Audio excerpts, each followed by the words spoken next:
ময়ূরগুলো confused, ভাবছে ময়ূর ডাকছে। ময়ূর এরকম করে ডাকে ওদেরকে। ময়ূরটা কোথায় আছে? ওরা এসে গম খাচ্ছে আর আমি ময়ূরের এরকম নকল করে ডাকছি। এ দেখো সবাই খাচ্ছে তো, যেই আবার ডাকবো আবার ওরা তাকাবে। দাঁড়াও।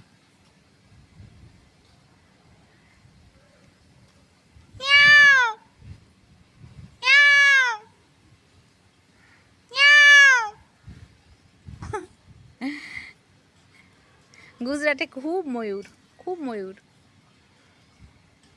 আশ্রমের আসে, এরকম খেতে দেয়। গম দিয়েছে, গোটা গোটা গম খাচ্ছে। জয় মা জয় ঠাকুর।